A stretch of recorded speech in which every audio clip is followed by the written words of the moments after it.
मित्रहो नमस्कार.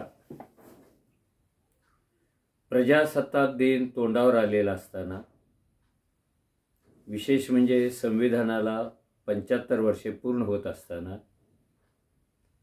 आपल्याकडे संविधान विरोधी शक्तीचं एक प्रतीक असलेल्या RSSचे प्रमुख भागवत यांनी एक अतिशय घाणेरडे विधान केलेलं आहे, जे स्वातंत्र्य विरोधी, जे संविधान विरोधी, जे लोकशाही विरोधी, जे धर्मनिरपेक्षता विरोधी असं ते विधान आहे.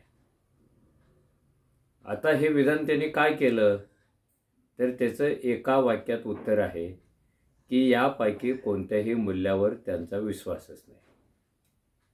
ते असं म्हणाले की 15 ऑगस्ट 1947 हा स्वातंत्र्याचा दिवस नाही, ही तारीख स्वातंत्र्याची नाही, तर ज्या दिवशी अयोध्येमध्ये रामाच्या मंदिराचं पुनर्निर्माण झालं तो दिवस स्वातंत्र्याचा आहे. आता मुद्दा असा आहे की हे काही या शक्तींच्याकडून व्यक्त केलेलं पहिलं विधान नाही आहे. थोडं आठवण्याचा प्रयत्न करा की 15 ऑगस्ट 1947ला जेव्हा देश स्वतंत्र झाला तेव्हा देशभर प्रचंड जल्लोष होता. लाल किल्ल्यावर भारताचे पहिले पंतप्रधान पंडित जवाहरलाल नेहरू हे स्वातंत्र्यानंतर काय करायचं याची मांडणी करत होते आणि त्याच वेळेला, त्याच दिवशी, त्याच रात्री पुण्यातल्या शनिवारवाड्यावर नथुराम गोडसेच्या नेतृत्वाखाली काळ्या टोप्या घातलेल्या लोकांची एक सभा झाली. खूप कमी लोक होते पण सभा झाली. त्या सभेमध्ये फक्त नथुराम गोडसेचंच भाषण झालं आणि तो असं म्हणाला की गांधी नेहरूने आज जे स्वातंत्र्य दिलं असं जाहीर केलं ती फसवणूक आहे, ते स्वातंत्र्य नाही आहे. भूगोलाचा एक तुकडा आम्हाला दिलेला आहे आणि स्वातंत्र्य मिळालं असं जाहीर केलेलं आहे. आमच्या स्वातंत्र्याचा भूगोल हा खूप मोठा आहे. महाभारतातल्या गांधारीचं माहेर असलेल्या अफगाणपर्यंत तो पोचतो आणि ते स्वातंत्र्य, ते हिंदू राष्ट्र तयार करण्यासाठी आम्ही सातत्याने प्रयत्न करणार आहोत आणि ज्याने आमची फसवणूक केली त्यांना आम्ही काही सोडणार नाही, अशी घोर प्रतिज्ञा नथुराम गोडसेंनी केली 15 ऑगस्ट 1947च्या मध्यरात्री. आणि तुम्हाला सर्वांना माहिती आहे की त्यांनी प्रतिज्ञा पूर्ण केली 30 जानेवारी 1948च्या सकाळी. ती प्रतिज्ञा कशी पूर्ण केली? ज्यांना राष्ट्रपिता म्हटलं जातं, ज्यांना स्वातंत्र्याची एक प्रेरणाशक्ती म्हटली जाते, त्या महात्मा गांधींची हत्या करून त्यांनी प्रतिज्ञा पूर्ण केली. स्वातंत्र्यानंतर संघाने अनेक वर्षे तिरंगा कधी फडकवलेलाच नाही आहे त्यांच्या कार्यालयामध्ये. त्यांनी स्वातंत्र्यानंतर तयार झालेल्या राष्ट्रगीताला पण मान्यता दिलेली नाही आहे. ना तिरंगा झेंड्याला मान्यता, ना राष्ट्रगीताला मान्यता, ना स्वातंत्र्याला मान्यता, ना नव्या देशभक्तीला मान्यता. यांच्या स्वप्नातलं जे हिंदू राष्ट्र आहे त्याच्यासाठी ते प्रयत्न करत आणि नव्याने तयार झालेल्या मूल्यांना नाकारत हा संघ पुढे पुढे चालत राहिला आणि तोही आता 100व्या वर्षात पदार्पण करणार आहे. त्याला असं वाटतं की हे 100वं वर्ष म्हणजे हिंदू राष्ट्राच्या स्थापनेचं वर्ष आहे आणि त्यातूनच त्याने हिंदूंचा नायक असलेल्या, श्रद्धास्थान असलेल्या, देव असलेल्या श्रीरामाच्या मंदिराच्या पुनर्निर्माणाची तारीख हीच स्वातंत्र्य दिनाची तारीख असायला पाहिजे असं जाहीर केलं. 5000 वर्षाची संस्कृती ह्या देशाला आहे, कुणी अमान्यच करत नाही. मग ही संस्कृती इतकी पॉवरफुल असेल तर इथे 700 वर्षे परक्यांनी राज्य कसे केलं? संस्कृती काय करत होती तेव्हा? हे आपले महानायक काय करत होते? 700 वर्षे परकीयांच्या सत्तेखालचा काळ हा काही कमी नाही आहे. इंग्रज आले आणि त्यांच्या विरुद्ध स्वातंत्र्याच्या लढाया चालू झाल्या. या स्वातंत्र्याच्या लढायामध्ये हिंदुत्ववादी कधीच नव्हते. कारण त्यांनी तर या स्वातंत्र्याचा निषेध करत महात्मा गांधींची हत्या केलेली आहे.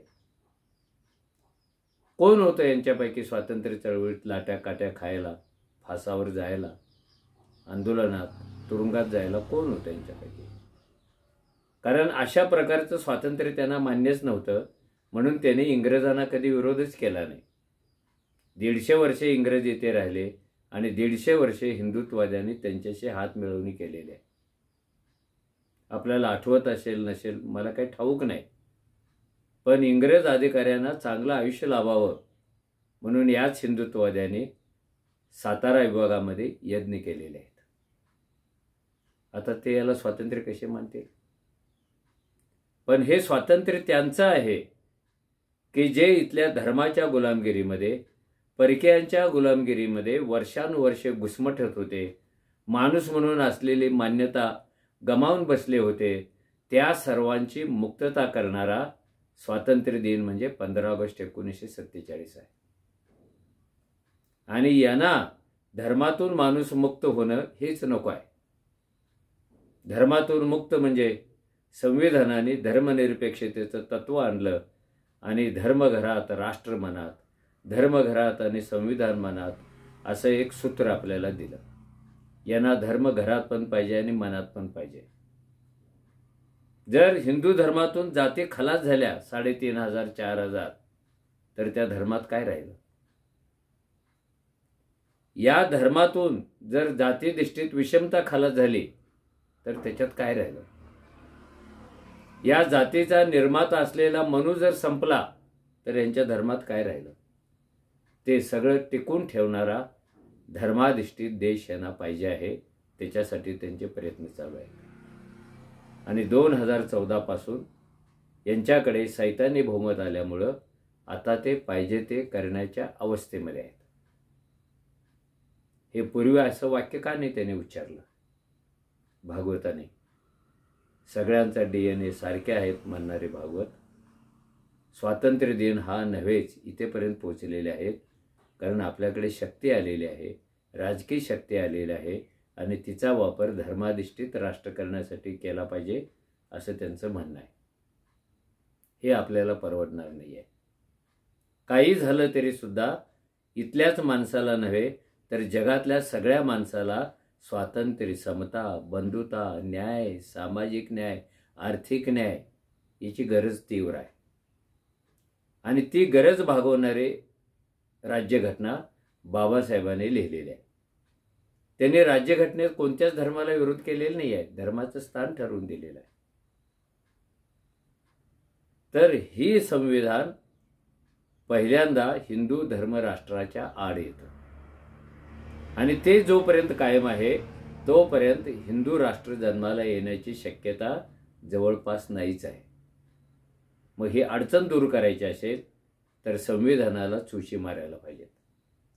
स्वातंत्र्यावर बोलताना भागवतांनी संविधानाविषयी सुद्धा एक विधान केलं की या संविधानामध्ये आपली 5000 वर्षाची परंपरा नाही, आपली संस्कृती नाही, आपले देव नाही आहे, म्हणून हे संविधान काही बरोबर नाही असं ते उघडपणे म्हणाले. आता कोणती परंपरा संविधानाने टिकवायची आहे? जात परंपरा, स्त्री पुरुष भेद परंपरा, आर्थिक विषमतेची परंपरा, अतिशूद्र तयार करणारी परंपरा, ही 5000 वर्ष आहेच ना. कोणती परंपरा भागवतांना हवी आहे?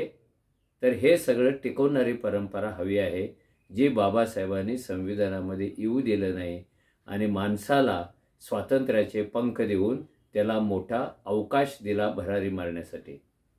हे संविधान पण आता यांना नको आहे.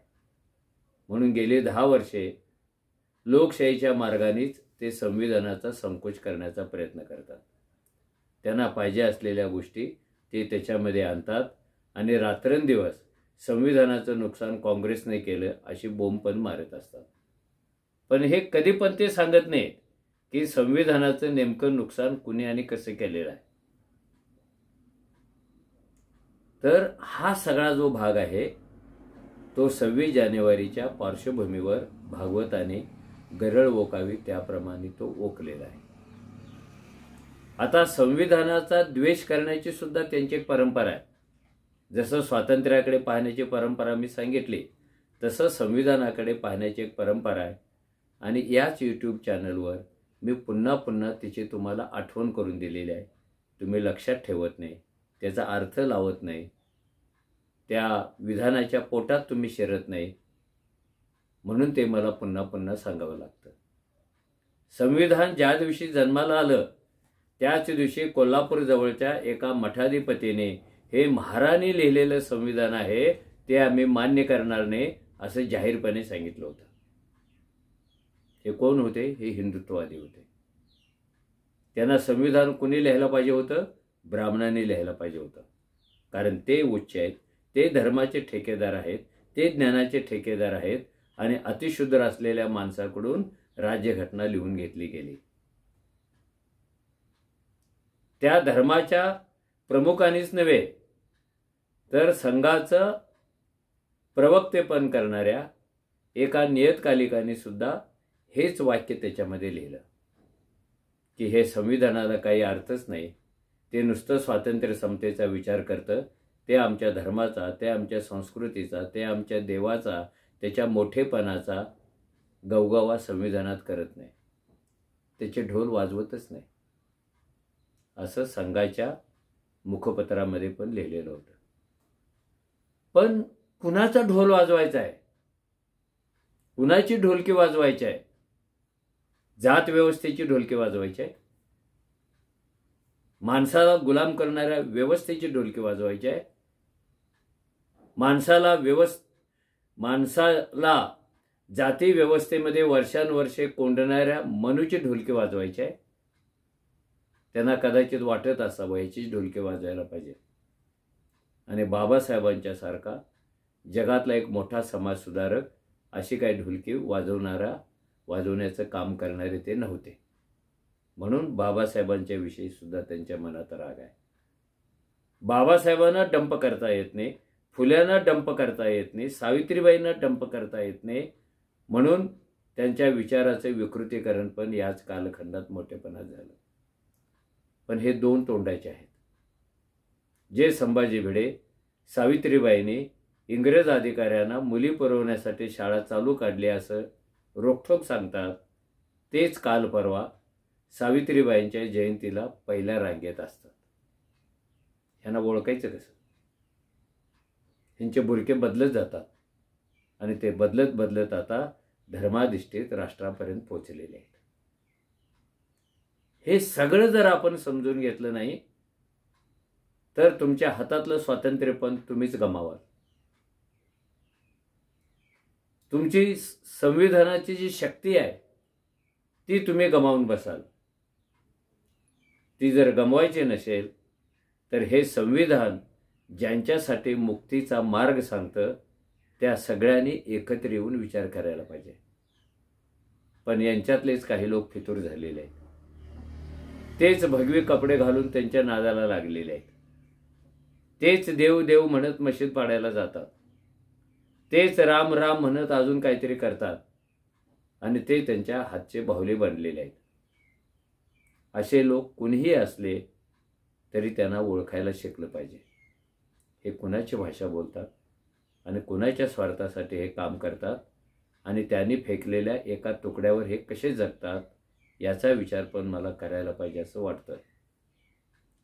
हे विचार करायला पाहिजे असं मी सारखं म्हणत आलो. तुम्हाला तो विनोदाचा भाग पण वाटेल. लोकशाहीमध्ये लोक सर्वश्रेष्ठ असतात. लोकशाहीमध्ये लोकांच्या इच्छेनुसार सगळं घडत असतं. लोकशाहीमध्ये स्वातंत्र्य, समता, बंधुता ही मूल्ये टिकवण्याचं काम लोकच करतात. म्हणून मी पुन्हा पुन्हा पुन्हा पुन्हा तुम्हाला विनंती करतो, लोक हो, सावध राहा. लोक हो, विचार करा. आपल्या हिताविरुद्ध, आपल्या स्वातंत्र्याविरुद्ध, आपल्या संविधानाविरुद्ध घडणाऱ्या गोष्टींचा विचार करा. हे पुन्हा पुन्हा मी तुम्हाला सांगतो आहे आणि आज हे तुम्हाला ते सांगण्याचं होतं. धन्यवाद.